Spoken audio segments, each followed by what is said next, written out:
विवाहित स्त्री परपुरुषाच्या प्रेमात का पडते? परपुरुषाकडे आकर्षित का होते? प्रत्येक विवाहित जोडप्याने वाचावा असा सुंदर लेख.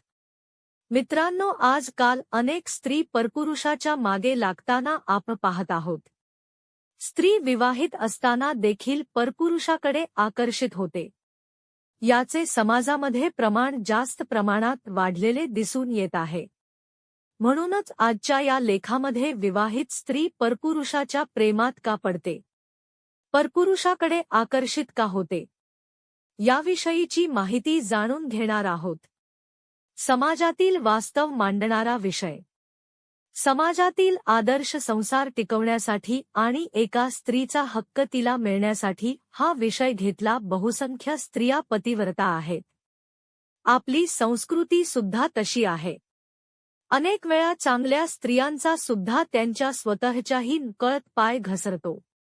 त्यांच्या मनात नसतानाही त्या परपुरुषाकडे आकर्षित होतात. प्रश्न मोठा आहे आणि आजच्या समाजात घडणाऱ्या वास्तविकतेचा हा एक भाग आहे. स्त्री ही फिजिकल रिलेशनसाठी परपुरुषाकडे आकर्षित होते. स्त्री फिजिकल रिलेशनसाठीच परपुरुषाशी मैत्री करते असेच अनेकांना वाटते. इंटरनेटवरील अनेक व्हिडिओ, कथा यामधून सुद्धा असेच चित्र उभे केले जाते. याच विषयावरील टीव्ही मालिका सुद्धा हेच प्रसंग दाखवता. स्त्रीला आपल्या नव्याकडून अनेक भावनिक गोष्ट हव्या असतात. तिची इच्छा नसतानाही तिच्या मनाविरुद्ध तिची कृती घडते. विवाहित स्त्रीला नव्याकडून काय काय हवं असतं याचा सखोल विचार कधी केला का?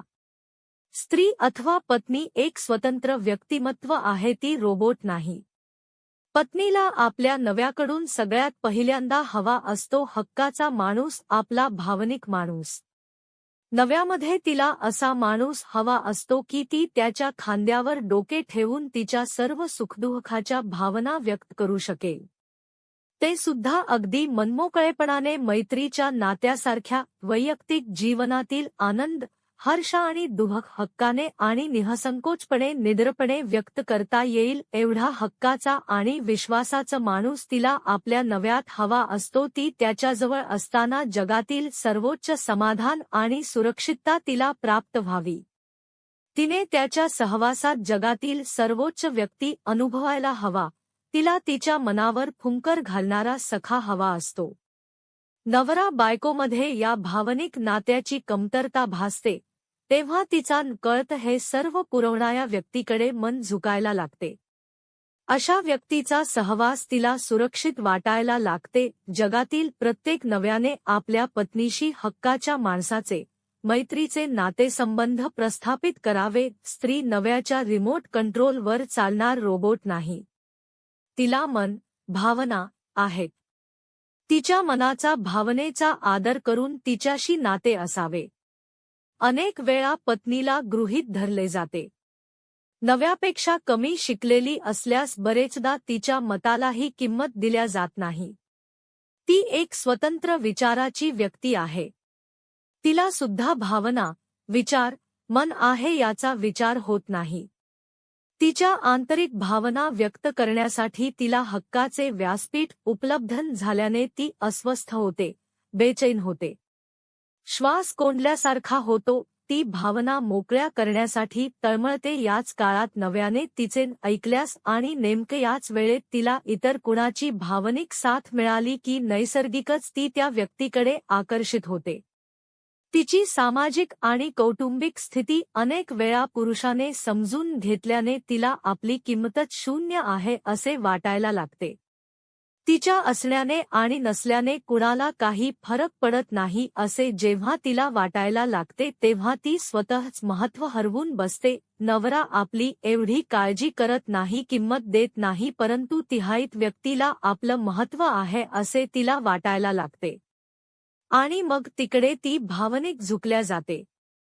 जेव्हा स्त्री कुटुंबात असते तेव्हा तिला तिचा योग्य दर्जा मिळाल्याने ती उद्विग्न होऊ शकते.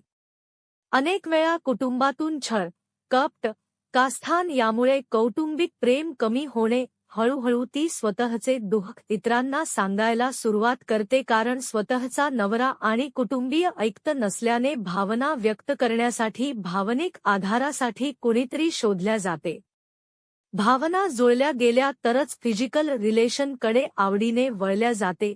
तिच्या अस्तित्वाचा, आपलेपणाचा, कर्तव्याचा आणि जिव्हाळ्याचा विचार व्हावा. स्त्री खूप कणखर असते. ती सहसा आपले पाऊल चुकीच्या दिशेने पडूच देत नाही, पण तिचा कधीच विचार होत नसेल तर मात्र ती एकदा चुकली की समाज आणि इतरांचा विचार करत नाही.